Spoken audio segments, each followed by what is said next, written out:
Queridos romeiros e romeiras, vocês sempre nos edificam com sua viagem, com sua romaria, com sua fé, com seus sacrifícios, com sua esperança.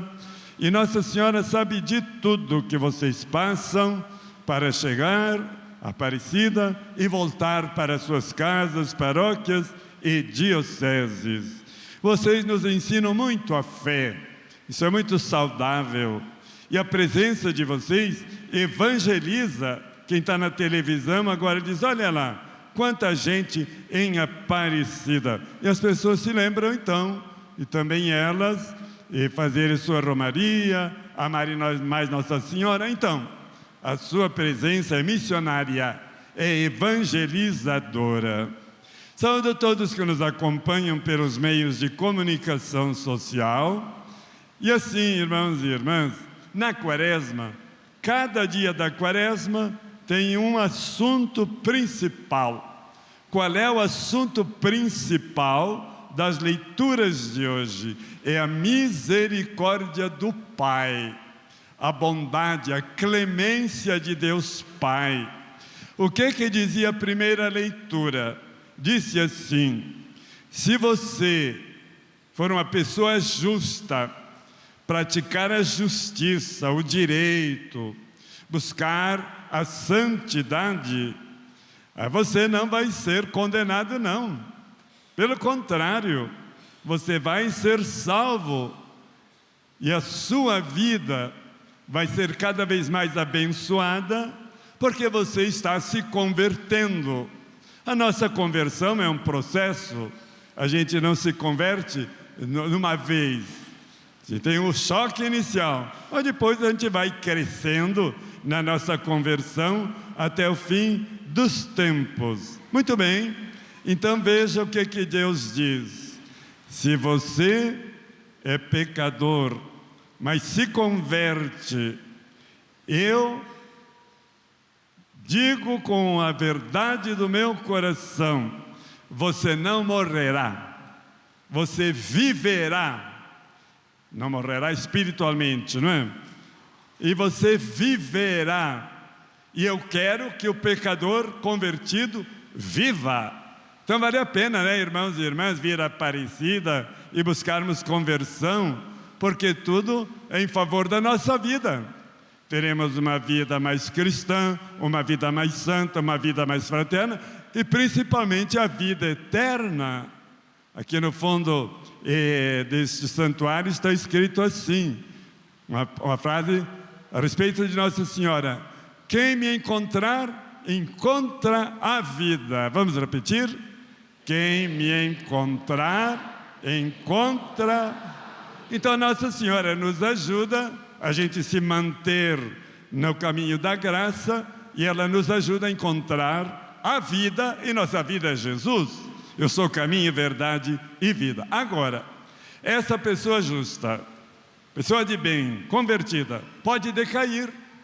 Nós somos fracos. A gente pode ir relaxando devagarzinho, devagarzinho. Quando vê, já não está mais vivendo na graça de Deus. E aí, Deus diz assim, olhe, você, se não se converter, você vai perder a vida. Então a gente tem que ter muito cuidado para a gente se manter na fidelidade e na graça de Deus, porque você conhece pessoas que foram boas e hoje não são mais, abandonaram a igreja, fazem o mal e foram já pessoas boas, então, talvez dentro de nossas próprias casas e famílias. Então vamos pedir essa graça de a gente perseverar nos caminhos de Deus, e Ele não quer que ninguém se perca, é a misericórdia. Eu quero que você se converta e tenha vida. Portanto, vamos agradecer essa misericórdia de Deus, que nos dá essa consolação de sermos perdoados, e claro, a gente perdoar também. Muito bem, aí chegamos no Evangelho. É a misericórdia com o irmão. Primeira leitura foi Deus conosco, agora nós e nosso irmão. E citou o 5º mandamento: não matarás. Pois é, mas Jesus disse, isso não basta. A gente precisa ir crescendo nesse amor fraterno. Estamos na campanha da fraternidade. E a fraternidade é o 1º mandamento. Então a gente tem que ir além da justiça dos fariseus. E ele dá alguns exemplos para a gente entender o que é para Jesus a nossa misericórdia com os irmãos. Primeira coisa, ele diz assim: não se encolerizar, não brigar, não se impacientar, não, vamos dizer assim, agir na cólera, na agressão. E às vezes até na família a gente passa por agressão, por impaciência, e aí estamos pecando contra a misericórdia com o irmão. É um conselho, né, irmãos e irmãs, muito concreto. Mas Jesus vai aprofundando esse nosso amor fraterno e diz assim: se você chama uma pessoa de tolo, você está pecando, porque está humilhando, está insultando uma pessoa, está diminuindo a dignidade humana. Parece uma coisa pequena, mas se a gente chama de burro, de burra, dá uma briga em casa. Isso é uma ofensa grande. Então é a falta de misericórdia. Essas coisas que parecem pequenas, elas são muito necessárias para a nossa convivência humana feliz. E aí também Jesus dá um outro exemplo, para a gente, vamos dizer assim, crescer nessa misericórdia com os irmãos. Se você chama outra pessoa de patife, você não presta, você é um mentiroso, você é uma pessoa indigna de viver, você não tem nenhum bem, é um patife. Jesus diz: olha, pecado contra a misericórdia. Será que uma pessoa não tem nenhum bem e ela é só patife? Não.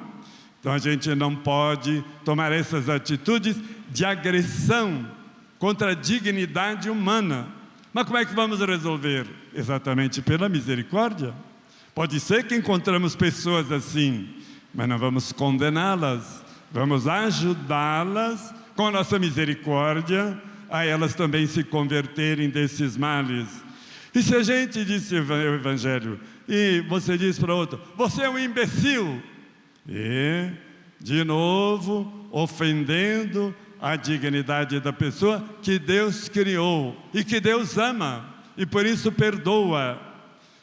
Vamos então pedir essas graças, né, irmãos e irmãs, para que com pequenos gestos a pessoa sinta-se que ela é amada e por isso que ela muda. Mas se eu chamo você é tolo, patife, imbecil, a pessoa agride, a pessoa não aceita, se sente humilhada. E quando a gente diz uma verdade para uma pessoa, e precisamos dizer, mas dizer com caridade, dizer a verdade, mas com caridade. E quando eu digo a verdade sem caridade, de Santo Agostinho, eu estou matando o outro com essa atitude agressiva.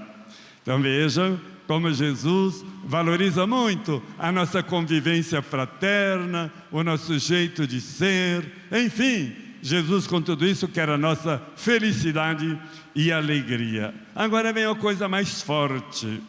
Jesus disse assim: olhe, se você está diante do altar, chegou aqui, trouxe as oferendas, veio rezar, e você se lembrar que o teu irmão que está lá, ele tem alguma coisa contra ti. Não foi você que o ofendeu, mas ele tem algo contra ti. Deixe o altar, deixe a oferenda e vá lá no fundo abraçar o teu irmão. Gente, que coisa extraordinária! Como Jesus eleva o amor fraterno à dignidade humana. Por quê? Porque é melhor deixar a oração, ir buscar a reconciliação e então volta para o altar e, claro, que o culto, a oração, a missa será também ela, a missa, uma força de fraternidade, de vivermos então a comunhão. Nisso eu e vocês pecamos bastante.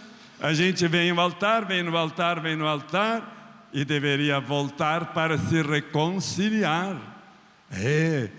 Tudo isso Jesus está dizendo assim de uma maneira radical, para a gente entender como o amor fraterno, o amor mútuo é o primeiro mandamento e é um remédio, é a solução de muitas coisas, e a gente se converter à fraternidade.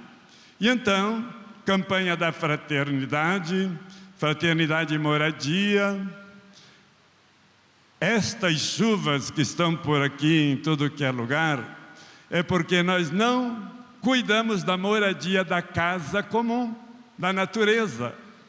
Nós devastamos a natureza e agora vem a natureza e derruba nossas casas. E 6 milhões de brasileiros não têm casa, nem casa.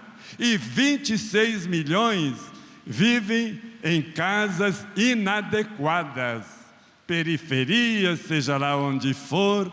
Então o amor fraterno pensa também, eu vou cuidar da minha irmã, a água, a árvore, como dizia São Francisco, para que essa casa comum não venha fazer mal às nossas casas. Por outro lado, irmãos e irmãs, Jesus não teve casa quando nasceu e teve que fugir de casa, porque Herodes queria matá-lo. E foi a pé com Maria, o menino Jesus, para o Egito. Não sabiam a língua, não tinham endereço, não tinham parentes, viveram lá, na casa dos migrantes, vamos dizer assim, 7 anos. Então a gente olhando também para Jesus, a gente vê nas pessoas que sofrem por não terem saúde ou nenhuma casa adequada. Agora que alguém aqui da TV Aparecida foi lá em Brasília, encontraram casa lá sem chão, sem teto, sem banheiro, sem água. E não é uma ou duas, não.